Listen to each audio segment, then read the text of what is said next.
Morning students. Last class के अंदर अपन ने सांद्रता वाला पद बता ही दिया था और कैल्शिनेशन एंड रोस्टिंग वाला पद बता दिया था। तो देखो वापस मैं स्टेप वाइज बता देता हूँ कि सबसे पहले आपको क्या करना होता है कि जो भी अयस्क दे रखी होती है उस अयस्क का सांद्रण करना होता है। ठीक है, अयस्क के सांद्रण के बाद में आपको उस अयस्क को सांद्रित अयस्क को ऑक्साइड अयस्क में कन्वर्ट करना होता है। और ऑक्साइड अयस्क में कन्वर्ट करने के लिए अपने दो तरीके लगाए थे, एक तो कैल्सिनेशन का प्रोसेस और दूसरा हमने बताया था रोस्टिंग का प्रोसेस। ठीक है, मतलब निस्तापन एंड भर्जन का प्रक्रम हमने बता दिया था। ठीक है, और जो अगला प्रोसेस आएगा, अगला प्रक्रम जो है, उस प्रक्रम में आपको क्या करना है, ऑक्साइड अयस्क को अपचित करके क्रूड मेटल के अंदर कन्वर्ट करना है। ऑक्साइड को अपचित करना है, जाहिर सी बात ऑक्साइड को अपचित करेंगे तो कच्ची धातु प्राप्त आपके पास हो जाएगी। ठीक है ना, लेकिन आपको अपचित करने के लिए आपको क्या लेना पड़ेगा, अपचयक लेना पड़ेगा। ठीक है ना, कौन से अपचयक लेंगे, किस किस के लिए, वो उसके बारे में हम आगे डिस्कशन करेंगे। उससे पहले हम एक इंटरेस्टिंग टॉपिक अपचयक को समझने के लिए किस जगह पे कौन सा अपचयक यूज करना है, इसके लिए आपको पहले मेटलर्जी की थर्मोडायनेमिक प्रॉपर्टी पढ़नी पड़ेगी और साथ ही साथ एलिंगम डायग्राम के बारे में डिस्कशन करना पड़ेगा। ठीक है ना, तो आज के टॉपिक हम एलिंगम डायग्राम के बारे में डिस्कस करते हैं। ठीक है ना, थर्मोडायनेमिक प्रॉपर्टी मेटलर्जी की और साथ ही साथ एक तरह से एलिंगम डायग्राम के बारे में डिस्कस करेंगे। ठीक है भाई, चलो हेडिंग डाल दीजिए, धातु क्रम के उष्मा गतिकीय गुणधर्म। ठीक है भाई, धातु गर्म के उष्मा गति की गुणधर्म या फिर एलिंगम वक्र। ठीक है, इसको हिंदी में एलिंगम डायग्राम कहते हैं। ठीक है भाई, इसके बारे में डिस्कस करते हैं। ठीक है, तो देखिए सबसे पहले मैं आपको कुछ चीजें बता देता हूं। एलिंगम डायग्राम से पहले आपको ये पहले पढ़ रखा होगा, डेल्टा जी जो होता है वो delta H minus T delta S के बराबर होता है।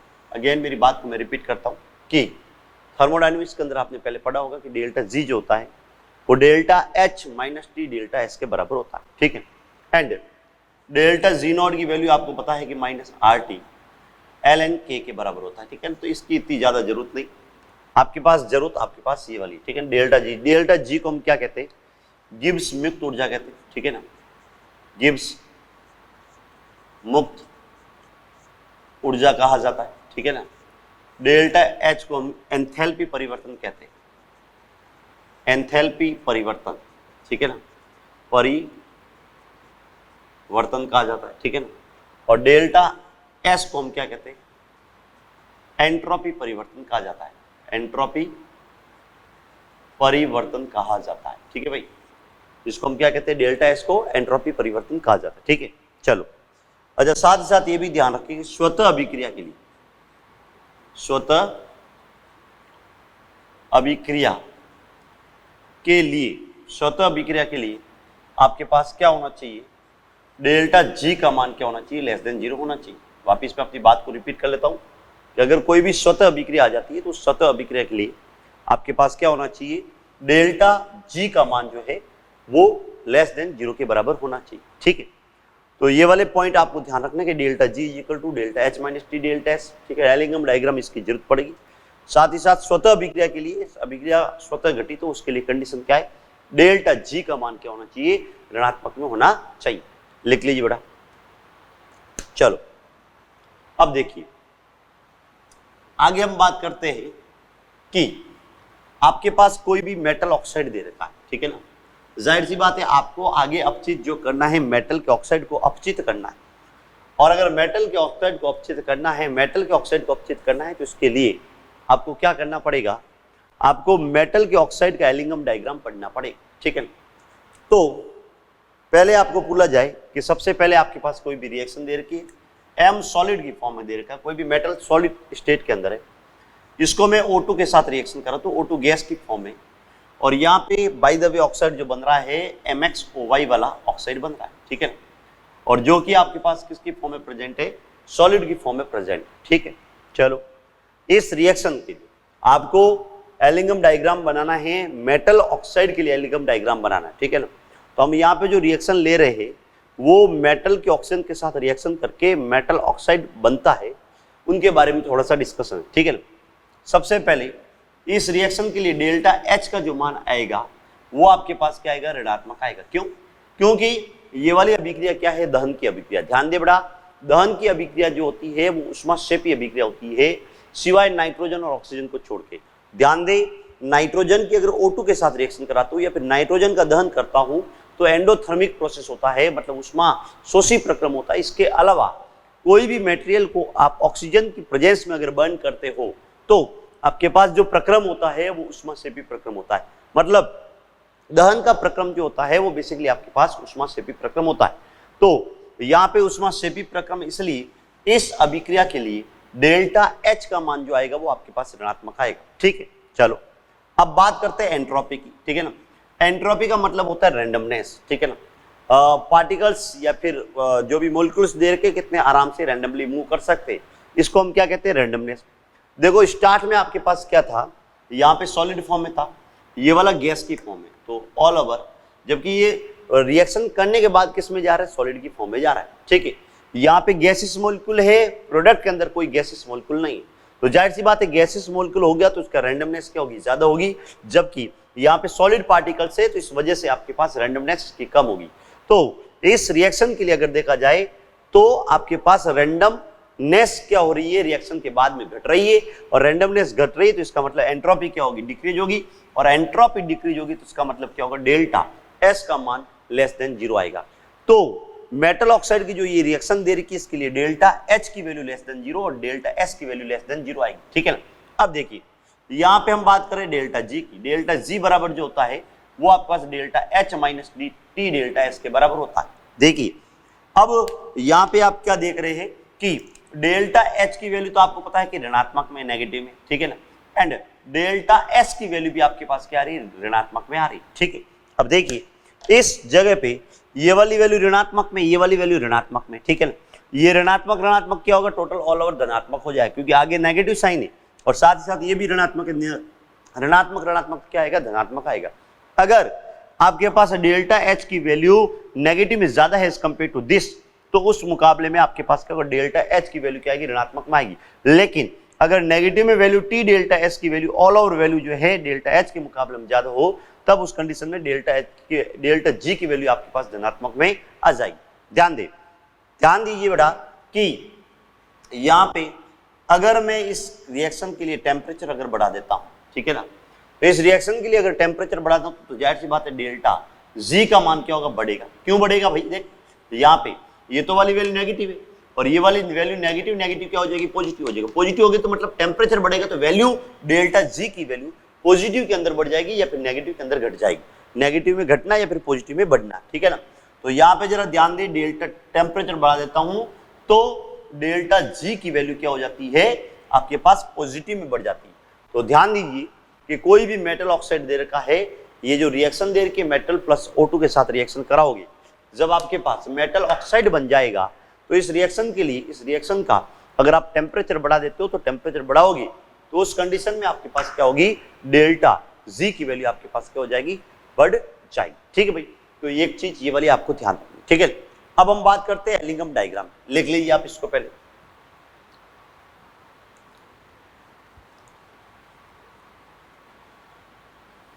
चलो अब देखिए बात करते हैं हम एलिंगम डायग्राम, ठीक है ना। एलिंगम डायग्राम से रिलेटेड क्या क्या चीजें ध्यान रखनी, ठीक है ना।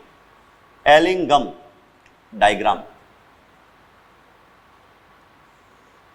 देखो सबसे पहले एलिंगम डायग्राम क्या है। Ellingham diagram basically delta G तथा टेम्परेचर के बीच में वक्र है, और वो वक्र जनरली वैसे तो मेटल ऑक्साइड के लिए हम पढ़ेंगे, बाकी एलाइड के लिए भी बनाया जाता है, सल्फाइड के लिए बनाया जाता है, लेकिन ध्यान दें हम केवल जो पढ़ेंगे अपने सिलेबस में ऑक्साइड से रिलेटेड पढ़ेंगे, क्योंकि आपको आगे जो अपचयन करना है वो केवल और केवल ऑक्साइड का अपचयन करना है। इस वजह से हम केवल और केवल ऑक्साइड का ही एलिंगम डायग्राम पढ़ेंगे, ठीक है। तो बेसिकली क्या है एलिंगम डायग्राम, डेल्टा जी तथा टेम्परेचर के मध्य वक्र को एलिंघम डायग्राम कहते हैं, ठीक है ना। डेल्टा जी तथा टेम्परेचर के मध्य वक्र को हम क्या कहते हैं, एलिंघम डायग्राम कहते हैं, ठीक है। चलो आगे देखिए, यह वक्र, ध्यान दे भाई, यह वक्र ऑक्साइड, हैलाइड या सल्फाइड के लिए बनाया जाता है, के लिए बनाया जाता है, ठीक है। किसके लिए बनाया जाता है, ऑक्साइड, हैलाइड एंड सल्फाइड के लिए बनाया जाता है, ठीक है। लेकिन अपने सिलेबस में ध्यान रखिए, हम जो स्टडी करेंगे वो किसकी करेंगे, केवल और केवल ऑक्साइड की ही स्टडी करेंगे, ठीक है ना भाई। वापस बता दे, तो स्टडी जो करेंगे वो केवल और केवल ऑक्साइड की स्टडी करेंगे। क्यों? क्योंकि हमको रिड्यूस जो करना है वो ऑक्साइड को रिड्यूस करना है, ठीक है ना। और अब चाहे कौन सा लेंगे वो एलिंघम डायग्राम की हेल्प से हम आराम से समझ सकते हैं, ठीक है। लिख लीजिए आप इसे, चलो लिख लिया, यस। अब हम बात करते हैं एलिंघम डायग्राम की। एलिंघम डायग्राम को थोड़ा सा ध्यान से समझना है। देखो अभी हमने एक रिएक्शन बताई थी मेटल ऑक्साइड, ठीक है ना। हम ग्राफ बना दे तो ग्राफ की फॉर्म में आपको ग्राफ याद नहीं रखना है बेटा, ग्राफ की स्टडी ज्यादा इंपॉर्टेंट, ठीक है ना। ग्राफ को समझना ज्यादा इंपॉर्टेंट है भाई, इसमें ग्राफ में क्या क्या चीजें दे रखी है, ठीक है। चलो अभी हमने रिएक्शन लिखी थी मेटल सॉलिड प्लस, यहाँ पे O2 लिया था और आपके पास क्या बना था, MXOY आपने सॉलिड की फॉर्म में बनाया था, ठीक है ना। इस रिएक्शन के लिए मैंने बताया था कि टेम्परेचर बढ़ेगा तो इसका मतलब डेल्टा जी की वैल्यू आपके पास क्या हो जाएगी, बढ़ जाएगी, ऐसा हमने बताया था, ठीक है। तो यहां से आप क्या कंक्लूड कर सकते हैं कि डेल्टा जी एंड टेम्परेचर के बीच में जब आप ग्राफ बनाते हो मेटल ऑक्साइड के लिए, तो टेम्परेचर जैसे जैसे बढ़ाओगे वैसे वैसे आपके पास क्या होगा, डेल्टा जी की वैल्यू बढ़ेगी। तो मतलब आपके पास जो ज्यादातर ग्राफ जो आएगा वो कुछ इस तरीके से आएगा। अलग अलग मेटल ऑक्साइड के लिए आपके पास कुछ इस तरीके से ग्राफ आ जाएगा, ठीक है। डिफरेंट हो सकता है, ठीक है। तो इस तरीके से आपके पास ग्राफ आएगा। ग्राफ एक जनरल आइडिया बता रहा हूं मैं आपको, ग्राफ को याद नहीं रखना है, ठीक है, लेकिन इसकी स्टडी ज्यादा इंपॉर्टेंट है, समझना इसको कि किस किस तरीके से होता है, ठीक है। जैसे कि ये वाला हो गया, अलग अलग आपके पास एलिमेंट, अलग अलग मेटल के लिए ये हमने ग्राफ बना दिया। कौन कौन सा मेटल कहाँ पे आएगा उसके बारे में भी थोड़ा सा डिस्कशन कर लेंगे, ठीक है। O2 के साथ Al2O3 ले लिया अपन ने, ठीक है ना। Fe प्लस O2 के साथ ले लिया हमने Fe2O3 ले लिया, ठीक है।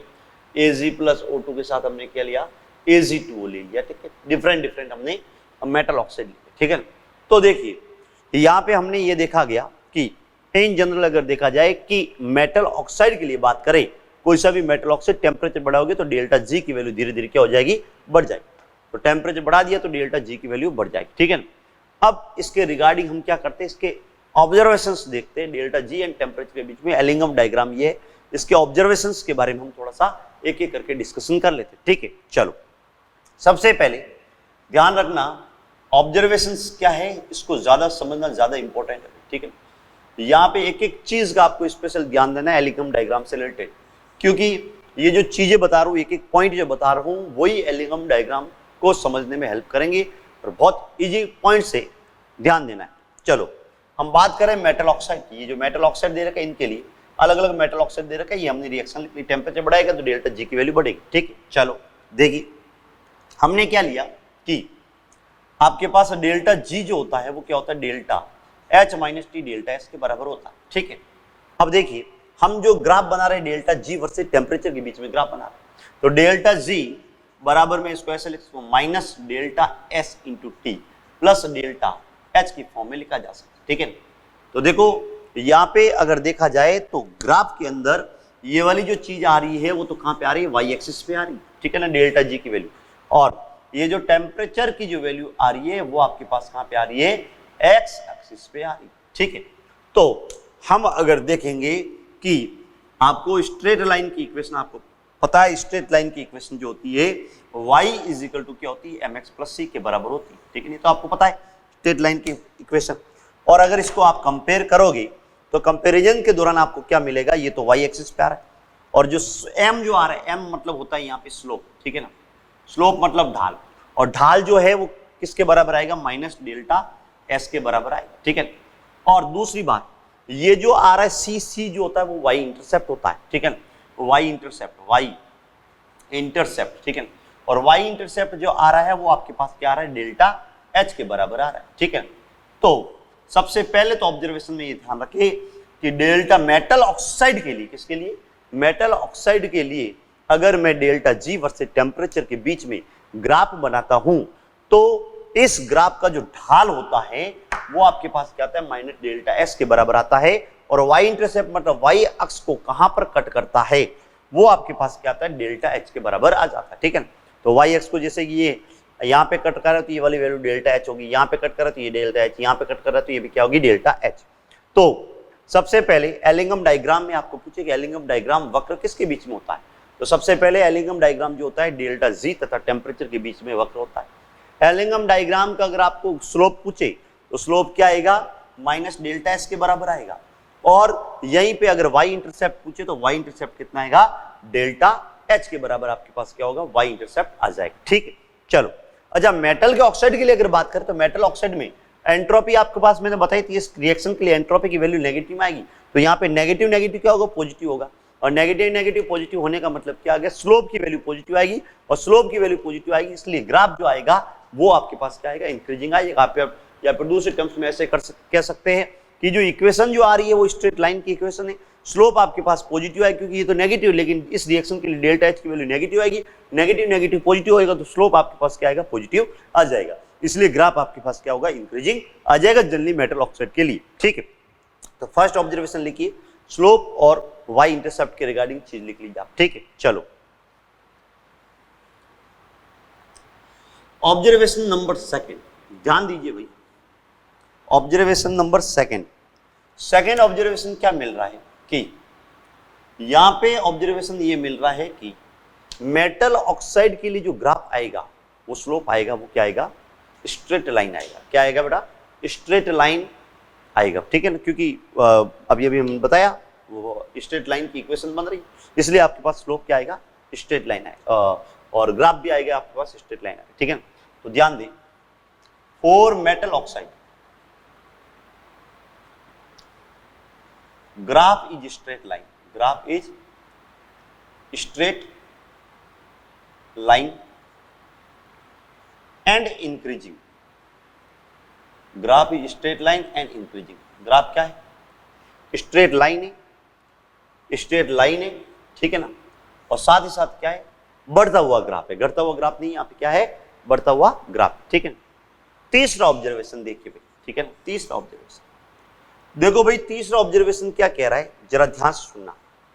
बहुत जगह पे कभी कभी स्ट्रेट लाइन में एकदम चेंज आ जाता है, ठीक है ना, जैसे Mg प्लस O2 मिलके Mg है, तो इस जगह पे Mg वापिस इसका ढाल जो है वो चेंज हो रहा है। ठीक है ना, तो किसी पॉइंट पे अगर मेटल ऑक्साइड का अगर ढाल चेंज हो रहा है तो ढाल क्या होता है, यहाँ पे माइनस डेल्टा एस एंट्रोपी, तो इसका मतलब क्या होता है, एंट्रोपी चेंज होता है। और एंट्रोपी मेटल ऑक्साइड के लिए चेंज तब होती है जब अवस्था में परिवर्तन होता है, कि अगर बाय द वे कुछ सॉलिड से गैस में जा रहा है या सॉलिड से लिक्विड में जा रहा है तो अवस्था में परिवर्तन होगा, अवस्था में परिवर्तन होगा तो इसका मतलब क्या होगा, एंट्रोपी चेंज होगी। ठीक है, और एंट्रोपी चेंज होगी तो एंट्रोपी चेंज होने का मतलब यहाँ पे ढाल चेंज होना, और ढाल चेंज होना इस वजह से यहाँ पे आपके पास क्या हो रहा है, ढाल चेंज हो रहा है। ठीक है, तो एलिंगम डायग्राम में नॉर्मल अगर आपके पास कोई भी स्ट्रेट लाइन जाती है और उस नॉर्मल स्ट्रेट लाइन में अगर आपके पास चेंज आ जाता है, वापिस मैं अपनी बात को रिपीट कर लेता हूं कि नॉर्मल कोई स्ट्रेट लाइन जा रही है और उस स्ट्रेट लाइन के अंदर अगर स्लोप में अगर चेंज आ गया तो स्लोप में चेंज आने का मतलब क्या हुआ,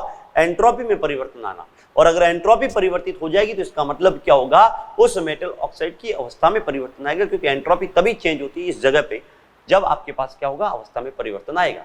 तो एलिंगम डायग्राम में आपको ये चीज भी ध्यान रखनी कि कभी भी आपको पास ऐसा पूछा जाए कि यहाँ पे ढाल में परिवर्तन या फिर स्ट्रेट लाइन जो सीधी जा रही थी तुरंत उसमें अगर कोई चेंज आ जाता है तो वो किस बात को निरूपित करता है, किस बात को निरूपित करता है कि उस जगह पर या फिर उस टेम्परेचर पर आपके पास क्या हो रहा है, अवस्था में परिवर्तन हो रहा है। ठीक है, तो अगला पॉइंट बेटा नेक्स्ट लिखिए,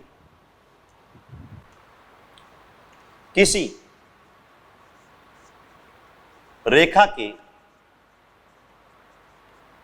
ढाल में परिवर्तन, किसी रेखा के ढाल में परिवर्तन, अवस्था परिवर्तन को, अवस्था परिवर्तन को निरूपित करता है। अवस्था परिवर्तन को क्या करता है? निरूपित करता है। ठीक है, जैसे नॉर्मल कोई रेखा जा रही है, उसमें अगर ढाल में परिवर्तन आ रहा है तो इसका मतलब क्या होगा? उसकी अवस्था में क्या होगा बेटा? परिवर्तन होगा। जैसे एक ग्राफ ले लेते हैं। बाय द वे आपके पास इस तरीके का कोई ग्राफ दे रखा है, यहाँ पे डेल्टा जी दे रखा है, ठीक है, और इस जगह पे आपके पास क्या दे रखा है बेटा? टेम्परेचर दे रखा है, ठीक है।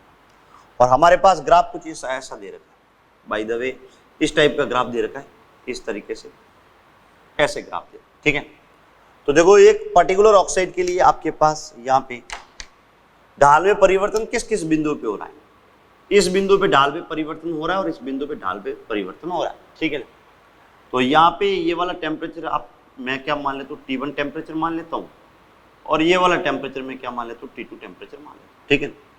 तो इसका मतलब ये हुआ कि अगर यहाँ पे इस जगह पे T1 टेम्परेचर के नीचे नीचे पे अगर ऑक्साइड ठोस में था, तो T1 और T2 के बीच में जो होगा वो क्या होगा? द्रव की फॉर्म होगा। किसकी फॉर्म होगा बेटा? द्रव की फॉर्म होगा। और T2 से ऊपर तापमान पे वो क्या होगा? गैस की फॉर्म होगा। किसकी फॉर्म होगा? गैस की फॉर्म। क्यों?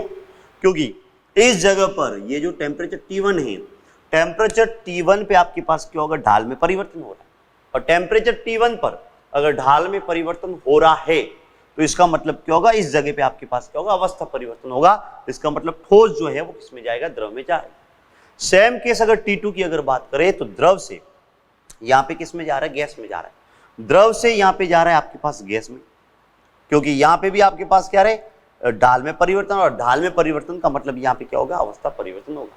तो कभी कभी ऐसे प्रॉब्लम पूछ ले कि भाई डेल्टा जी एंड टेम्परेचर के बीच में ग्राफ दे रखा है, और डेल्टा जी एंड टेम्परेचर के बीच में जब आपके पास ग्राफ दे रखा है तो आपको यह पूछा गया है कि कौन से तापमान पर ठोस से द्रव में परिवर्तन होगा या फिर कौन से तापमान पर द्रव से गैस में परिवर्तन होगा ऑक्साइड। तो उससे हम डायरेक्टली हम ग्राफ की हेल्प से आप वो टेम्परेचर आप निकाल सकते हैं, ठीक है भाई, लिख लीजिए।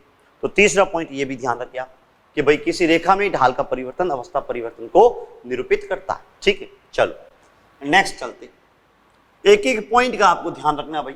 ये जो छोटे छोटे पॉइंट बता रहा हूं यही एलिगम डायग्राम को समझने में बहुत ज्यादा मदद करेंगे, और यही एलिगम डायग्राम की खासियत है भाई, ठीक है ना, कि प्रॉब्लम किसी भी टाइप की प्रॉब्लम आए एग्जाम में आप इजीली प्रॉब्लम को हैंडल कर सकते हो, ठीक है। चलो फोर्थ प्रॉब्लम, अब मैं क्या करता हूं? अलग रिएक्शन लेता हूं, उनके लिए ग्राफ कैसे आएगा। जैसे कि बाय द वे आपके पास कार्बन प्लस O2 दे रखा है, ठीक है ना। कार्बन प्लस O2 आपके पास किस में जा रहा है? CO2 में जा रहा है, ठीक है। और ये कार्बन यहाँ पे क्या है? सॉलिड की फॉर्म में है, ये गैस की फॉर्म में है, और ये आपके पास किसके फॉर्म में आ रहा है? गैस की फॉर्म में आ रहा है, ठीक है ना। इस इक्वेशन के लिए कि कार्बन O2 के साथ रिएक्शन करके क्या बना रहा है? CO2 बना रहा है। इस ग्राफ के लिए आपको क्या बताना है कि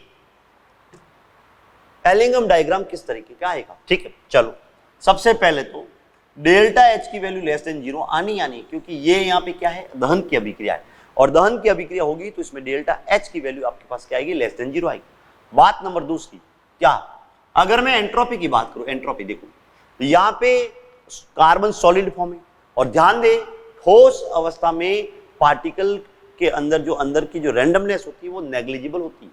और यहाँ पे अगर बात करें, यहाँ पे O2 गैस है और इस जगह पे भी आपके पास CO2 गैस है, लेकिन यहाँ पे O2 का एक मॉलिक्यूल है और यहाँ पे भी CO2 का एक मॉलिक्यूल है।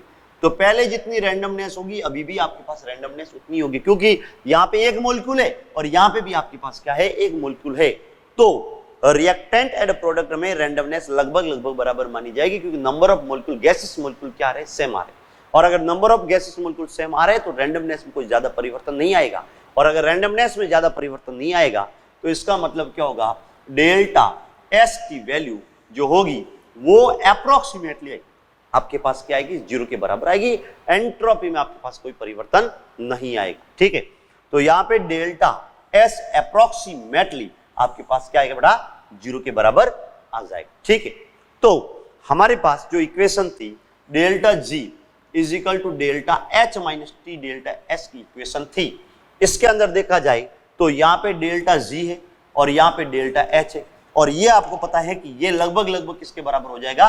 0 के बराबर हो जाएगा। और 0 के बराबर होगा तो इसका मतलब क्या होगा? डेल्टा G जो होगा वो किसके बराबर आएगा, डेल्टा एच के बराबर आएगा। तो यहाँ पे टेम्परेचर का कोई फर्क नहीं पड़ेगा, ठीक है। तो यहाँ पे आपको पूछेगा इस रिएक्शन के लिए क्या डेल्टा जी की वैल्यू टेम्परेचर के ऊपर निर्भर करेगी क्या? इस रिएक्शन के लिए डेल्टा जी की वैल्यू टेम्परेचर के ऊपर निर्भर नहीं करेगी। तो यहाँ पे ध्यान रखें, उपरोक्त अभिक्रिया के लिए ध्यान रखना है, उपरोक्त अभिक्रिया के लिए, उपरोक्त अभिक्रिया के लिए डेल्टा जी का मान, डेल्टा जी का मान तापमान पर डेल्टा जी का मान तापमान पर निर्भर नहीं करता है, ठीक है ना। डेल्टा जी का मान तापमान पर निर्भर नहीं करता। क्यों? क्योंकि डेल्टा एच की वैल्यू यहां पे क्या आ रही है, 0 आ रही है, ठीक है। तो अगर मैं इसके लिए एलिगम डायग्राम बनाऊं, अगर बाय द वे ये जो रिएक्शन दे रही है, इस रिएक्शन के लिए अगर मैं एलिगम डायग्राम बनाऊं, डेल्टा जी वर्सेस टेम्परेचर के बीच में ग्राफ बनाऊं, ठीक है ना। तो डेल्टा जी एंड टेम्परेचर के बीच में ग्राफ कैसा आएगा? देखो टेम्परेचर पे तो निर्भर नहीं करेगा, तो इसका ग्राफ जो आएगा वो आपके पास क्या आएगा बेटा, स्ट्रेट लाइन ग्राफ आएगा, ठीक है। ऐसे स्ट्रेट लाइन आएगा लेकिन पैरेलल टू एक्स एक्सिस, क्योंकि डेल्टा जी की वैल्यू में कोई परिवर्तन नहीं आएगा, चाहे टेम्परेचर आप कितना भी चेंज कर लो। तो इसके लिए ग्राफ इस रिएक्शन के लिए कि कार्बन प्लस O2 अगर आपको क्या देता है, CO2 देता है, कार्बन प्लस O2 आपको CO2 देता है, तो इसके लिए ग्राफ आपके पास स्ट्रेट लाइन आएगा। इसके लिए डेल्टा जी का मान तापमान के ऊपर निर्भर नहीं करेगा, ठीक है। तो यहाँ पे इस रिएक्शन के लिए इलस्ट्रेशन ध्यान रखना है कि एलिंगम डायग्राम जो आएगा कांस्टेंट आएगा और साथ ही साथ इसकी वैल्यू टेम्परेचर के ऊपर निर्भर नहीं करेगी।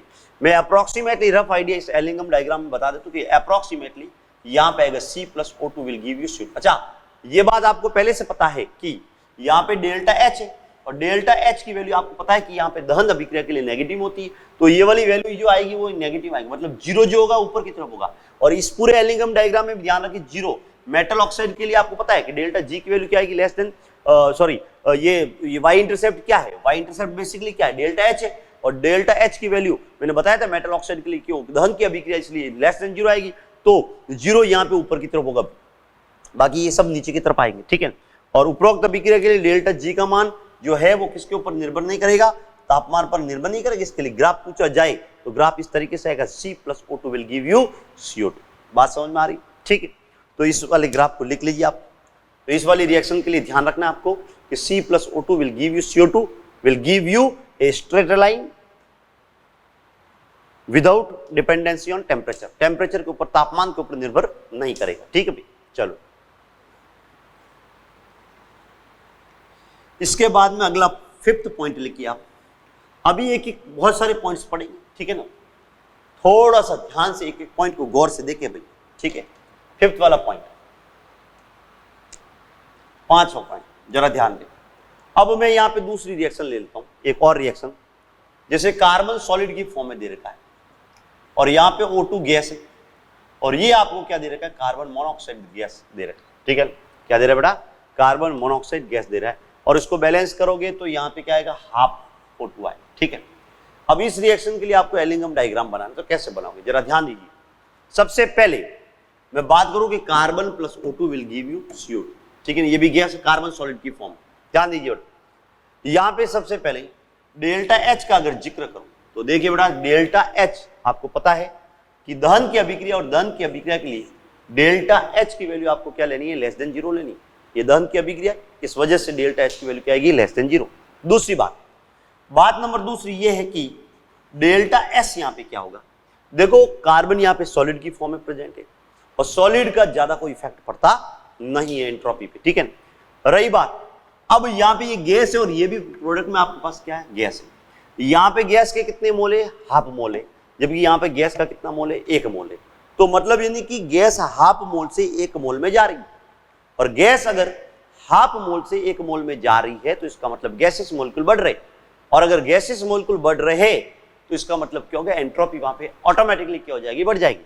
तो गैसेस मोलिक्यूल बढ़ रहे तो इसलिए यहाँ पे एंट्रोपी की वैल्यू बढ़ेगी, तो इसका मतलब क्या हुआ बेटा, डेल्टा S की वैल्यू यहाँ पे ग्रेटर देन 0 आएगी। इस जगह पे डेल्टा S की वैल्यू क्या आएगी, ग्रेटर देन 0, ठीक। अब देखिए हमको अल्टीमेट क्या चाहिए, डेल्टा G की वैल्यू।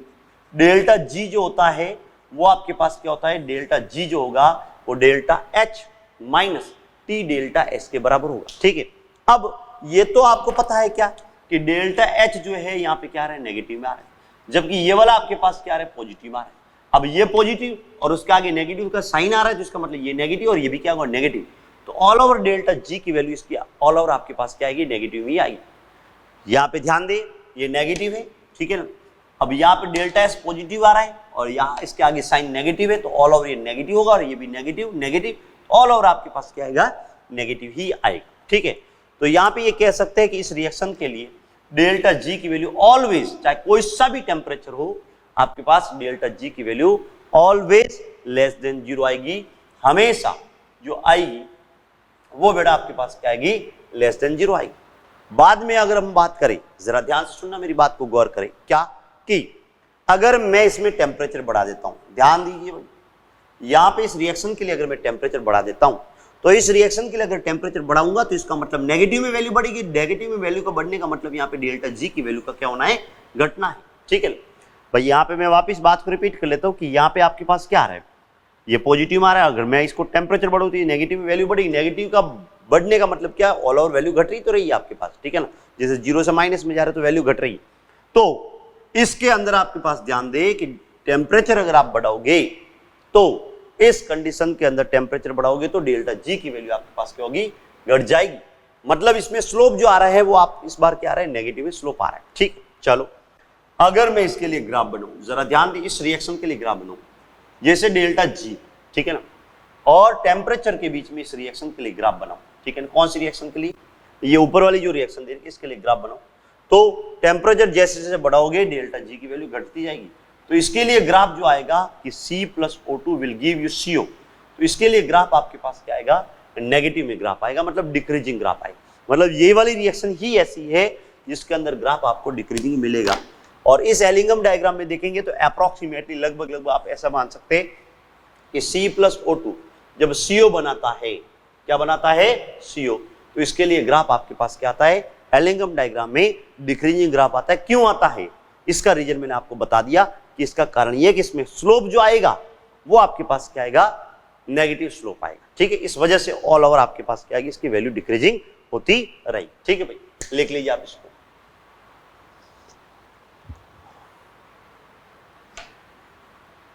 चलो नेक्स्ट अपन बात करते हैं अगली रिएक्शन।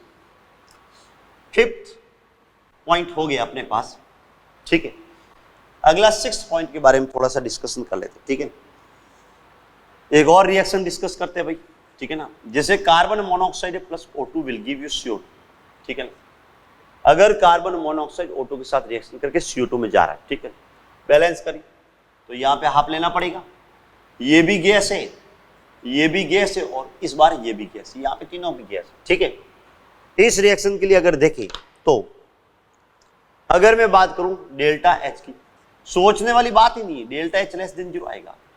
तो यहाँ पे बोले कि डेल्टा एच लेस देन 0 क्यों आएगा, तो सिंपल तरीके से डेल्टा एच लेस देन 0 इस वजह से आएगा, क्यों, क्योंकि ये दहन की अभिक्रिया है। ठीक है, चलो डेल्टा एस के बारे में क्या ख्याल है, डेल्टा एस के बारे में देखो तो आपको देखो ये गैसेस मोलिक्यूल देखने पड़ेंगे। यहाँ पे ये इसका 1 + ½ 1/2 टोटल 3/2 गैसेस मोलिक्यूल आ रहा है इसके अंदर, ठीक है ना, रिएक्टेंट के अंदर, जबकि प्रोडक्ट के अंदर गैसेस मोलिक्यूल कितना आ रहा है, 1 आ रहा है। तो पहले गैसेस मोलिक्यूल 3/2 मतलब 1.5, जबकि बाद में आपके पास क्या आ रहा है, गैसेस मोलिक्यूल 1 के बराबर आ रहा है। अगेन मेरी बात को मैं रिपीट कर लेता हूँ, क्या कि यहाँ पे 1.5 गैसेस मोलिक्यूल आ रहे हैं, जबकि यहाँ पे आपके पास क्या आ रहा है, 1 गैसेस मोलिक्यूल आ रहा है। तो पहले के मुकाबले में जो गैसेस मोलिक्यूल आ रहे हैं वो अब क्या हो रहे हैं, घट रहे, और गैसेस मोलिक्यूल घट रहे हैं तो इसका मतलब क्या होगा, जाहिर सी बात है एंट्रोपी डिक्रीज होगी। तो इस रिएक्शन के लिए डेल्टा एस की वैल्यू जो आएगी वो आपके पास क्या आएगी, लेस देन 0 आएगी। ठीक है बेटा, इस रिएक्शन के लिए डेल्टा एस की वैल्यू जो आएगी वो आपके पास क्या आएगी, लेस देन 0 आएगी। ठीक है, अब देखो हमको चाहिए क्या, डेल्टा जी की वैल्यू, तो डेल्टा जी बराबर क्या होता है, delta H minus T delta S. ठीक है, ध्यान से देखिए भाई, डेल्टा जी बराबर डेल्टा एच। अब देखिए ये तो आपको पता है कि नेगेटिव है, ये नेगेटिव, ठीक है, और ये भी आपके पास क्या आ रहा है, नेगेटिव। लेकिन ध्यान दे बेटा, ये नेगेटिव है, नेगेटिव नेगेटिव क्या होगा, पॉजिटिव हो जाएगा। तो अब इसमें यहां से टेम्परेचर बढ़ोगे तो पॉजिटिव में वैल्यू क्या हो जाएगी, डेल्टा जी की बढ़ जाएगी। तो कहने का मतलब ये है कि इस रिएक्शन के लिए अगर मैं टेम्परेचर बढ़ा देता हूं, इस रिएक्शन के लिए टेम्परेचर बढ़ाते तो डेल्टा जी की वैल्यू यहां पे आपके पास क्या हो जाएगी, इंक्रीजिंग आ जाएगी। इस रिएक्शन के लिए टेम्परेचर बढ़ाऊंगा तो डेल्टा जी की वैल्यू क्या आएगी, इंक्रीजिंग आएगी। मतलब की बात यह है कि अगर मैं यहाँ पे डेल्टा जी एंड टेम्परेचर के बीच में इस रिएक्शन के लिए ग्राफ बनाऊं तो आपके पास ग्राफ क्या आएगा बेटा, इंक्रीजिंग ग्राफ आएगा। मतलब अगर CO प्लस O2 जो है रिएक्शन कर रहा हूं, CO2 अगर बनाता है तो उस कंडीशन के अंदर ध्यान दीजिए बेटा, उस कंडीशन के अंदर आपके पास क्या होगा, टेम्परेचर बढ़ाने पे डेल्टा जी की वैल्यू आपके पास क्या हो जाएगी, बढ़ जाएगी। ठीक है, तो इसको एक बार लिख लीजिए, उसके बाद में एक साथ मैं आपको बता देता हूं। लिख लीजिए भाई। चलो नेक्स्ट ध्यान दे, आगे वाली हम बात करते हैं 7 पॉइंट पे थोड़ा सा चलते हैं, ठीक है ना। 7th पॉइंट थोड़ा सा ध्यान दीजिए भाई। 7th पॉइंट ठीक है। 7th पॉइंट में आप एक ग्राफ की फॉर्म में डायरेक्ट ध्यान रखना है, तीनों ग्राफ का कंक्लूजन निकालते हैं, ठीक है ना। जैसे कि डेल्टा जी है एंड टेम्परेचर दे रखा है, ठीक है ना। डेल्टा जी एंड टेम्परेचर के बीच में अभी अभी हमने ग्राफ बनाया था। अगर by the way C plus O2 है, CO2 बना तो ग्राफ ऐसा आएगा, कांस्टेंट आएगा, ठीक है। चल यहां पे अगर मैं ऐसा ले तो C प्लस O2 अगर कार्बन मोनोऑक्साइड बनाता है तो ग्राफ क्या आएगा, डिक्रीजिंग आएगा, ठीक है। और तीसरा, अगर बाय द वे आपके पास ऐसे CO प्लस O2 अगर CO2 बनाता है तो उस कंडीशन में ग्राफ क्या आएगा, इंक्रीजिंग आएगा। तीनों ग्राफ का आपको डायरेक्टली बेटा स्पेशली ध्यान देना है। इसके अंदर ग्राफ इस तरीके से C plus O2 will give you CO, C plus O2 will give you CO2, CO plus O2 will give you CO2। इस कंडीशन में आपके पास तीनों के अंदर ग्राफ आपके पास एक में डिक्रीजिंग, एक में कांस्टेंट, एक में आपके पास क्या आएगा, इंक्रीजिंग आएगा। बहुत बार एग्जाम में इसका पूछा जाता है, ठीक है। चलो लिख लीजिए, आप इसको लिख लिया, यस। तो ये अपने पास 7th पॉइंट की फॉर्म में आपको डायरेक्ट ध्यान रखना है, ठीक है। अब देखिए नेक्स्ट पॉइंट, देखिए नेक्स्ट पॉइंट थोड़ा काम का है, ध्यान से सुनिए। 8th वाले पॉइंट की बात करते हैं, ठीक है। चलो यहां पे एक बात हमेशा ध्यान रखिए कि डेल्टा जी की वैल्यू लेस देन 0 होगी तो इसका मतलब रिएक्शन क्या होगी, स्पॉन्टेनियस होगी, ठीक है ना। वापिस मैं अपनी बात को रिपीट कर लूं कि अगर डेल्टा जी की वैल्यू अगर 0 से कम होगी तो अभिक्रिया जो होती है वो स्वतः अभिक्रिया होती है, और स्वतः अभिक्रिया होगी तो रिएक्शन आराम से होगी, और अगर रिएक्शन आराम से होगी तो उत्पाद जो बनेगा वो आपके पास क्या बनेगा, स्थायी बनेगा। तो कहने का मतलब ये है कि यहाँ पे जैसे कि by the way metal plus oxygen है, और metal plus oxygen, metal oxide के लिए डेल्टा जी की वैल्यू यहाँ पे नेगेटिव आएगी, और इस रिएक्शन के लिए डेल्टा जी की वैल्यू जितनी ज्यादा नेगेटिव होगी इसका मतलब रिएक्शन फॉरवर्ड डायरेक्शन में ज्यादा होगी, और या फिर प्रोडक्ट की लब्धि क्या होगी, ज्यादा होगी। और प्रोडक्ट की लब्धि ज्यादा होगी तो इसका मतलब क्या होगा कि उत्पाद आपके पास क्या होगा, ज्यादा स्थायी होगा, ठीक है। तो ध्यान दे, ये भी एक पॉइंट की फॉर्म में आपको ध्यान रखना है कि डेल्टा जी जितना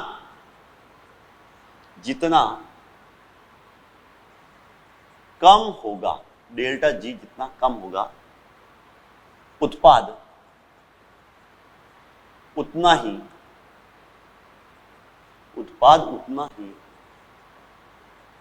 ज्यादा स्थायी होगा, ठीक है। वापिस मैं अपनी बात को रिपीट कर लेता हूं, क्या बोला कि डेल्टा जी का मान जितना कम होगा उत्पाद उतना ही क्या होगा, ज्यादा स्थायी होगा, ठीक है। चलो अब यहां से एलिंगम डायग्राम से ये कंक्लूड कर सकते हैं क्या, एलिंगम डायग्राम के अंदर देखिए तो एलिंगम डायग्राम में डेल्टा जी की वैल्यू कम नीचे की तरफ आ रही, तो नीचे वाला जो ऑक्साइड होगा वो क्या होगा, ज्यादा स्थायी होगा एज कंपेयर टू ऊपर वाले के मुकाबले में। तो जो एलिंगम डायग्राम में नीचे की तरफ आता है, एलिंगम डायग्राम बेटा क्या आता है, नीचे की तरफ आता है, वो वाला ऑक्साइड क्या होता है, ज्यादा स्थायी होता है एज कंपेयर टू जो एलिंगम डायग्राम में क्या आ रहा है, ऑक्साइड ऊपर की तरफ आ रहा है, ठीक है। तो ये पॉइंट आपको स्पेशली ध्यान रखना है, क्या एलिंगम डायग्राम में नीचे वाला ऑक्साइड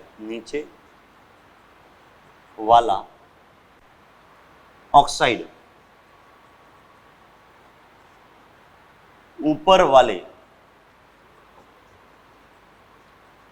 ऑक्साइड की तुलना में ज्यादा स्थायी होता है, ज्यादा स्थायी होता है, ठीक है ना।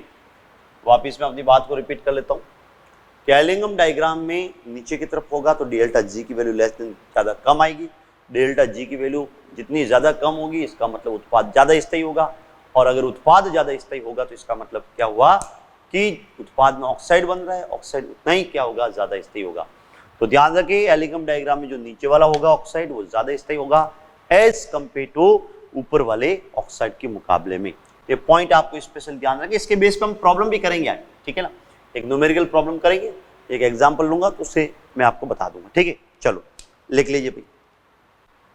नेक्स्ट, एलिंगम डायग्राम से हम क्या कर सकते हैं। 9th प्रॉब्लम, ध्यान दें 9th पॉइंट क्या है। देखिए बेटा, एलिंगम डायग्राम से हम क्या कर सकते हैं। एलिंगम डायग्राम से हम रिएक्शन की फिजिबिलिटी के बारे में भी पता कर सकते हैं कि अभिक्रिया घटित होगी या नहीं होगी, उसके बारे में भी पता किया जा सकता है। वापिस मैं अपनी बात को रिपीट करता हूं कि एलिंगम डायग्राम से हम क्या कर सकते हैं, रिएक्शन की फिजिबिलिटी के बारे में पता कर सकते हैं, अभिक्रिया घटित होगी या नहीं होगी उनके बारे में भी पता कर सकते हैं, ठीक है। कैसे पता करेंगे इसको एक एग्जांपल से, तो इसमें लिख लीजिए आप feasibility of reaction.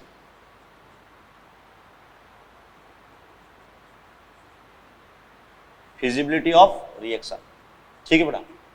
Feasibility of reaction का मतलब क्या हुआ कि रिएक्शन आपके पास घटित होगी या नहीं होगी, ठीक है। हमने कोई एग्जांपल लिया, जैसे बाय द वे एल्यूमिनियम ले लिया, ठीक है ना, प्लस Cr2O3, और यहां पे आपके पास क्या बन रहा है, Al2O3 प्लस साथ में Cr बन रहा है। एक तो रिएक्शन ये ले ली और दूसरी रिएक्शन Cr प्लस Al2O3 ले ली, ठीक है ना, और यहां से आपको मिल रहा है Cr2O3 प्लस साथ में क्या मिल रहा है, Al मिल रहा है, ठीक है बेटा। चलो अब देखो ये वाली रिएक्शन घटित होगी या नहीं होगी, ये वाली रिएक्शन घटित होगी नहीं होगी, फिर कौन सी रिएक्शन घटित होगी इसके बारे में थोड़ा सा डिस्कशन करते हैं, ठीक है। तो पहले ये देखिए कि एलिंगम डायग्राम में देखें तो एलिंगम डायग्राम में एल्यूमिनियम वाली रिएक्शन नीचे आ रही है और क्रोमियम वाली आपके पास क्या आ रही है, ऊपर आ रही है। तो नीचे वाली एलिंगम डायग्राम की रिएक्शन नीचे, एल्यूमिनियम वाली नीचे आ रही है, तो मतलब एल्यूमिनियम का ऑक्साइड ज्यादा स्टेबल होगा एज कंपेयर टू क्या होगा, एज कंपेयर टू क्रोमियम के ऑक्साइड के मुकाबले। तो ये वाला ऑक्साइड जो होगा वो क्या होगा, लेस स्टेबल होगा, ठीक है, कम स्थायी होगा, जबकि ये वाला क्या होगा, मोर स्टेबल होगा, मतलब ज्यादा स्थायी होगा। ये वाला जो है एल्यूमिनियम का ऑक्साइड जो है वो क्रोमियम के ऑक्साइड के मुकाबले में क्या होगा, ज्यादा स्थायी होगा, क्योंकि एलिंगम डायग्राम ये नीचे की तरफ आ रहा है। वो हमने ऊपर बता दिया कि जो एलिंगम डायग्राम में नीचे की तरफ आएगा उसका ऑक्साइड क्या होगा, ज्यादा स्टेबल होगा। तो ये वाला ज्यादा स्टेबल। अब ये रिएक्शन जो है वो लेस स्टेबल से अगर मोर स्टेबल में जा रही तो रिएक्शन खुशी खुशी हो जाएगी। तो रिएक्शन हो जाएगी तो इस रिएक्शन के लिए डेल्टा जी की वैल्यू ऑटोमेटिकली लेस देन 0 आएगी। आप कैलकुलेशन करके भी कर सकते हैं, इसके लिए हम एक न्यूमेरिकल प्रॉब्लम भी आगे डिस्कस करेंगे। वापिस मैं अपनी बात को रिपीट कर लेता हूं, क्या कि अगर बाय द वे आपके पास लेस स्टेबल से मोर स्टेबल ऑक्साइड बन रहा है, तो लेस स्टेबल से मोर ऑक्साइड स्टेबल बन रहा है, तो इसका मतलब डेल्टा जी की वैल्यू लेस देन 0 आएगी। इसका मतलब रिएक्शन आराम से फिजिबल हो जाएगी और रिएक्शन घटित हो जाएगी। तो इसका मतलब ये वाली रिएक्शन घटित हो जाएगी। लेकिन नीचे वाले केस में अलग है, ये वाला आपके पास क्या है, मोर स्टेबल है, ठीक है ना। एल्यूमिनियम का ऑक्साइड क्या मोर स्टेबल, क्योंकि एलिंगम वक्र में नीचे की तरफ आ रहा है, मोर स्टेबल। ये वाला आपके पास क्या है, लेस स्टेबल है, ठीक है। अब आपको यहाँ पे गौर करने वाली बात क्या है कि मोर स्टेबल से लेस स्टेबल में जा रहा है, और अगर मोर स्टेबल से आपके पास लेस स्टेबल में जा रहा है तो इसका मतलब इसके लिए डेल्टा जी की वैल्यू धनात्मक आएगी, रिएक्शन अस्वतः होगी।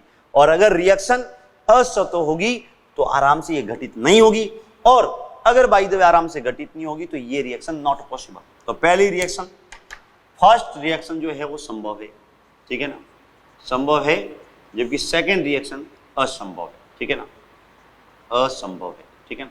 तो दोनों पॉइंट पे गौर करना है। अब यहां से क्या चीजों का, किन किन चीजों का कंक्लूजन निकाल सकते हैं, तो इसको हम अलग टाइप से हम पढ़ेंगे। हमने यहाँ पे पढ़ाया ऑक्साइड के टर्म्स में, कि ऑक्साइड के स्टेबिलिटी के टर्म में बताया, ठीक है ना। ऑक्साइड ज्यादा स्टेबल में जाता है तो रिएक्शन हो जाती है, अगर लेस स्टेबल में जाता है तो रिएक्शन नहीं, ठीक है। लेकिन इसको हम क्या करेंगे, अपचयक प्रवृत्ति के टर्म में पढ़ेंगे। तो ध्यान दीजिए कि यहाँ पे अगर आप देखोगे एल्यूमिनियम की ऑक्सीकरण अवस्था, अब देखो ये वाली रिएक्शन नीचे वाली फिजिबल है ही नहीं, नीचे वाली नहीं है, तो हम यहाँ से कंक्लूजन नहीं निकालेंगे, ऊपर वाले से कंक्लूजन निकाले। ऊपर वाली रिएक्शन को थोड़ा सा ध्यान से देखिए, एल्यूमिनियम जो आ रहा है वो 0 ऑक्सीकरण अवस्था में आ रहा है, ठीक है बेटा। और यहाँ पे जो एल्यूमिनियम जो आ रहा है वो +3 ऑक्सीडेशन स्टेट के अंदर आ रहा है। वापिस मैं अपनी बात को रिपीट कर लेता हूं बेटा, क्या कि जो ये वाला जो एल्यूमिनियम आ रहा है वो 0 ऑक्सीकरण अवस्था में आ रहा है, जबकि ये वाला जो एल्यूमिनियम आ रहा है वो +3 के अंदर आ रहा है। ठीक है, तो इसका मतलब ये हुआ कि एल्यूमिनियम जो आ रहा है वो 0 से किस में गया, +3 में गया।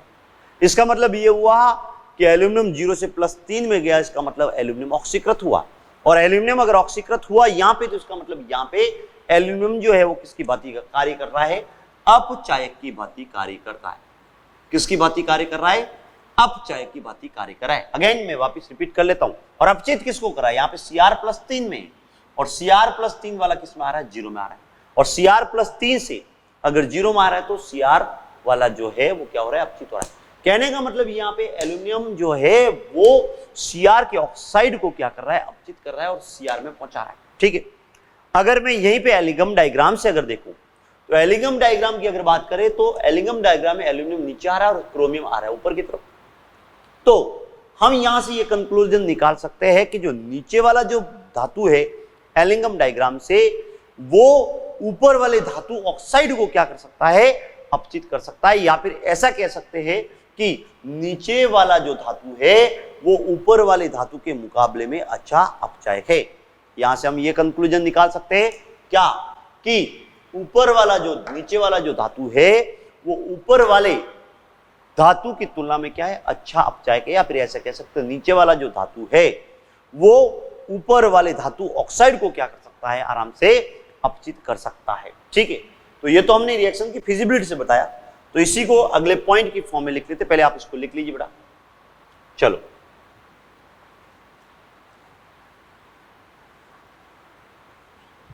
तो 10th पॉइंट की फॉर्म में लिखिए आप। 10th पॉइंट की फॉर्म जरा ध्यान दें। 10th पॉइंट क्या है, नीचे वाला धातु ऊपर वाले धातु की तुलना में अच्छा अपचायक, अच्छा अपचायक। ठीक है ना, नीचे वाला धातु जो है वो ऊपर वाले धातु की तुलना में क्या है, अच्छा अपचायक। ठीक है, या फिर इसको दूसरे शब्दों में ऐसे कह सकते हैं क्या, नीचे वाला धातु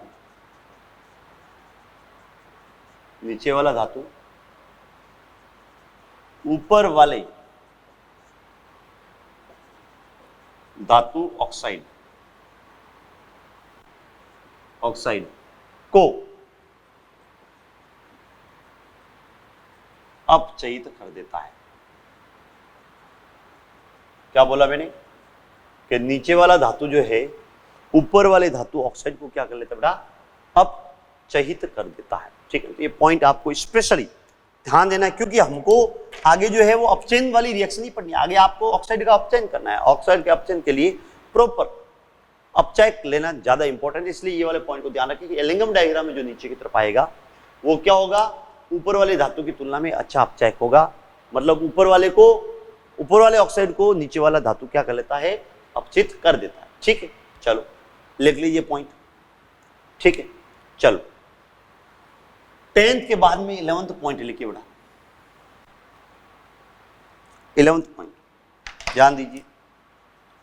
देखो, कभी कभार ऐसा होता है जिसमें डेल्टा जी का गैप ज्यादा होगा, जैसे कि भाई दवे एक मैग्नीशियम दे रखा है यहाँ पे और एक क्रोमियम दे रखा है। ठीक है बेटा, और एक मैग्नीशियम दे रखा है और एक एजी दे रखा है। तो इनमें गैप ज्यादा है और इसमें गैप कम। ठीक है ना, तो गैप जिसमें ज्यादा होगा तो वो नीचे वाला आराम से ऊपर वाले को आसानी से अपचित कर लेता है। ठीक है ना, तो ध्यान दे, डेल्टा गैप ज्यादा जितना होगा उसका मतलब क्या होगा, अपचयन की मात्रा उतनी ही ज्यादा होगी, अपचयन की मात्रा ज्यादा होगी। ठीक है ना, या फिर आप ऐसा कह सकते हो आसानी से अपचयन हो जाएगा, आसानी से अपचयन हो जाएगा। ठीक है ना, वापिस मैं अपनी बात को रिपीट कर लेता हूं कि डेल्टा जी गैप जितना ज्यादा होगा इसका मतलब अपचयन की मात्रा क्या होगी, उतनी ही ज्यादा होगी, ठीक है। या फिर ऐसे कह सकते हो आसानी से अपचयन क्या हो जाएगा, इजीली अपचयन हो जाएगा। इसको हम एक प्रॉब्लम की फॉर्म में आगे हम डिस्कस करेंगे, ठीक है। डेल्टा जी गैप को वापस आगे डिस्कस करेंगे, मैं एक प्रॉब्लम लूंगा, उससे ज्यादा क्लियर हो जाएगा, ठीक है भाई। चलो फिर बाद में एक 12th पॉइंट और लिखिए, 12th पॉइंट लिखिए, ट्रांजिशन बिहेवियर, ट्रांजिशन बिहेवियर, ठीक है। चलो ट्रांजिशन बिहेवियर का मतलब क्या होता है, ध्यान दीजिए बेटा। जैसे कि हमने कोई एग्जांपल ले लिया ये वाला, ठीक है, कोई सा भी एग्जांपल ये वाला लेता हूं, जैसे कि डेल्टा जी है और यहां पे टेम्परेचर, ठीक है। चलो यहां पे हमने ऐसा कोई वक्र लिया, मैग्नीशियम का ले लिया और एल्यूमिनियम का ले लिया, ठीक है। तो यहां पे आपके पास क्या है, मैग्नीशियम है नीचे, कि magnesium plus O2 will give you MgO, ठीक है ना, और यहाँ पे aluminium plus O2 will give you Al2O3, ठीक है ना। अच्छा ये कट कर रहा है ना ये दोनों वक्र, ये टेम्परेचर अप्रोक्सीमेटली 1673 केल्विन, ये आपको याद नहीं रखना बेटा, ये आपको टेम्परेचर याद नहीं रखना, मैं बस जस्ट समझने के पॉइंट ऑफ व्यू से अप्रोक्सीमेटली जो टेम्परेचर है वो आपके पास कितना है, 1673 केल्विन। अब यहां पे हम बात करें, देखो बिलो 1673 केल्विन, 1673 केल्विन से कम टेम्परेचर पर, ठीक है। तो मैग्नीशियम का ग्राफ नीचे की तरफ आ रहा है और एल्यूमिनियम का ग्राफ क्या आ रहा है, ऊपर की तरफ आ रहा है। तो इसका मतलब यह है कि मैग्नीशियम जो है, मैग्नीशियम एल्यूमिनियम की तुलना में, एल्यूमिनियम की तुलना में अच्छा अपचायक, अच्छा अपचायक है, ठीक है ना। वापिस मैं अपनी बात को रिपीट कर लेता हूं, क्या कि 1673 केल्विन से नीचे तापमान पे क्या है कि मैग्नीशियम का ग्राफ नीचे आ रहा है, तो हम ऐसा कह सकते हैं कि मैग्नीशियम जो है वो एल्यूमिनियम की तुलना में अच्छा अपचायक है, ठीक। चलो या फिर ऐसा कह सकते हो कि मैग्नीशियम जो है वो एल्यूमिनियम के ऑक्साइड को क्या कर सकता है, अपचित कर सकता है, मतलब मैग्नीशियम तो ऑक्सीडाइज हो जाएगा यहाँ पे और एल्यूमिनियम रिड्यूस होकर Al के अंदर आ जाएगा, मतलब ये वाली रिएक्शन फिजिबल हो जाएगी। और यहीं पे अगर हम बात करें एबोव 1673 केल्विन, ठीक है ना, 1673 केल्विन से ऊपर की बात करें तो ये मैग्नीशियम का ग्राफ ऊपर आएगा और एल्यूमिनियम का ग्राफ क्या आएगा, नीचे आएगा। तो इससे हम ये कंक्लूजन निकाल सकते हैं क्या कि एबोव में क्या होगा, एल्यूमिनियम मैग्नीशियम की तुलना में, मैग्नीशियम की तुलना में अच्छा अपचायक है, अच्छा अपचायक है। वापिस मैं अपनी बात को रिपीट कर लेता हूं, क्या कि एबोव 1673 केल्विन में क्या होगा, एल्यूमिनियम जो होगा वो मैग्नीशियम की तुलना में क्या होगा, अच्छा अपचायक होगा भाई, ठीक है। या फिर ऐसे कह सकते हो कि एल्यूमिनियम जो है वो मैग्नीशियम के ऑक्साइड को क्या कर लेगा, अपचित करेगा, Mg प्लस Al2O3 में पहुंचा देगा, ठीक है। तो यहां से एक चीज और देखने को मिली कि किसी भी धातु की अपचायक प्रवृत्ति हमेशा एक पर्टिकुलर धातु से ज्यादा हो ऐसा कोई जरूरी नहीं।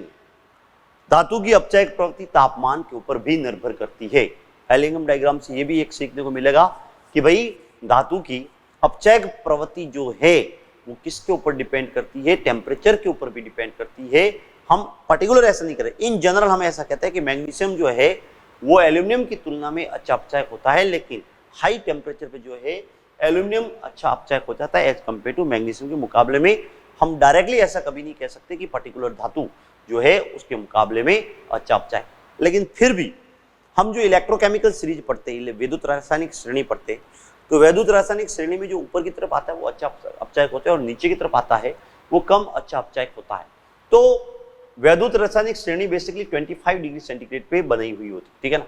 तो वो श्रेणी वो अपनी जगह पे, फिर भी आप एक जनरल आइडिया ले सकते हो कि जो इलेक्ट्रोकेमिकल सीरीज में ऊपर की तरफ आएगा वो अच्छा अपचायक होता है, और यहाँ पे एलिंगम डायग्राम में वो नीचे की तरफ आएगा। एलिंगम डायग्राम में जो विद्युत रासायनिक श्रेणी में ऊपर की तरफ है, एलिंगम डायग्राम में वो क्या आएगा, नीचे की तरफ आएगा। ये चीज आपको स्पेशली ध्यान देनी है, ठीक है ना। क्यों? क्योंकि अपचायक प्रवृत्ति एलिंगम डायग्राम में इलेक्ट्रोकेमिकल सीरीज में विद्युत रासायनिक श्रेणी में ऊपर की तरफ, जैसे कि लेके बार बार सरकार का नाम आपको जिंगल पता होगी, तो लिथियम वाला जो है ऊपर की तरफ होता है, लिथियम ऊपर होता है तो वो सबसे अच्छा अपचायक माना जाता है, ठीक है। एलिंगम डायग्राम में ऑपोजिट हो जाता है कि जो नीचे वाला होगा वो क्या होगा, चपचायक माना जाएगा। ठीक है भाई, तो ये एलिंगम डायग्राम के बारे में हो गया। ठीक है ना, इसके बाद में हम इसके बेस पे कुछ प्रॉब्लम्स कर लेते ताकि आपको ज्यादा क्लियर हो जाए। ठीक है भाई, लिख लीजिए आप इसको।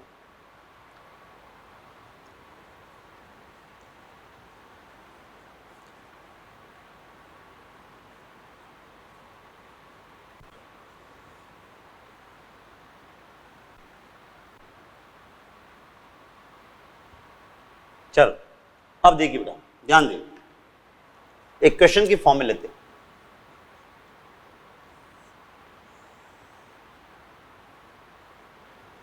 डेल्टा जी एंड टेम्परेचर के बीच में ग्राफ दे रखा है, 4 अलग अलग ऑक्साइड ले लिए। ठीक है ना, X plus O2 will give you XO2, Y plus O2 YO2, Z plus O2 ZO2 and W plus O2 WO2। ठीक है ना, ये 4 ग्राफ दे रखे एलिंगम डायग्राम के, डेल्टा जी वर्सेस टेम्परेचर के बीच में ग्राफ दे रखा है। तो पहले मैं इसके क्वेश्चंस लिख लेता हूं ताकि आप आराम से आगे डिस्कशन कर लें। ठीक है ना, तो पहला पॉइंट, कौन सा ऑक्साइड सबसे ज्यादा स्थायी है? कौन सा ऑक्साइड सबसे ज्यादा स्थायी? ठीक है। दूसरा, कौन सा ऑक्साइड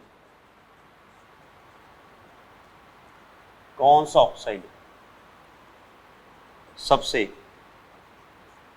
कम स्थायी है? कौन सा ऑक्साइड सबसे कम स्थायी? ठीक है। तीसरा, कौन सी धातुएं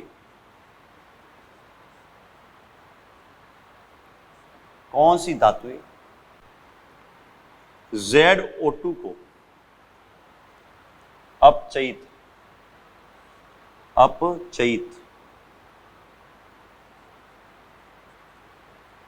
कर देगी? ठीक है ना, ठीक है। अगला प्रॉब्लम है, कौन सी धातु द्वारा WO2 का अपचयन सबसे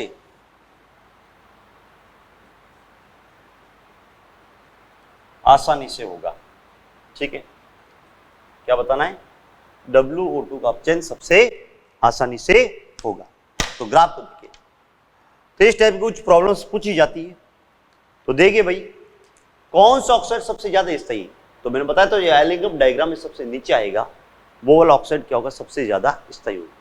तो यहाँ पे आपके पास क्या होगा, XO2 जो है वो सबसे ज्यादा स्थायी होगा। सेकंड प्रॉब्लम क्या कह रहा है, कौन सा ऑक्साइड सबसे कम स्थायी? तो जो सबसे ऊपर की तरफ होगा, सबसे ऊपर की तरफ कौन सा है, WO2। तो WO2 जो होगा वो सबसे कम स्थायी होगा। ठीक है। फिर क्या कह रहा है, कौन सी धातु ZO2 को अपचित कर लेगी? तो ZO2 इधर पड़ा है, ठीक है ना, उसको अपचित इसके नीचे वाले ही कर सकते, ऊपर वाला नहीं कर सकता। तो Y एंड Z जो है, Y एंड X जो है वो किसको अपचित कर लेगी? ZO2 को आराम से अपचित कर लेगी। अब इसमें कौन सा धातु WO2 द्वारा अपचयन सबसे आसानी से होगा? WO2 कौन सी धातु द्वारा? अब WO2 का अपचयन Z द्वारा भी हो सकता है, Y द्वारा भी हो सकता है और X द्वारा भी हो सकता है। लेकिन मैंने बताया था कि इसमें डेल्टा जी गैप जितना ज्यादा होगा, इसका मतलब क्या होगा, इसका अपचयन आराम से हो जाएगा। तो यहाँ पे आपके पास WO2 है, ये Z के द्वारा हो रहा है, यहाँ पे Y के द्वारा हो रहा है, यहाँ पे X के द्वारा। तो सबसे ज्यादा गैप जो आ रहा है वो इसके बीच में आ रहा है। तो सबसे ज्यादा गैप इसके बीच में आ रहा है, तो मतलब X द्वारा जो है वो सबसे आसानी से अपचयन हो जाएगा, किसका? WO2 द्वारा। ठीक है बेटा। होमवर्क में आपको बेटा क्या करना है, होमवर्क के अंदर लिख लीजिए, होमवर्क वाली प्रॉब्लम लिख लीजिए। होमवर्क में स्टेज 3 का पैसेज करना है, बता देता हूं अभी।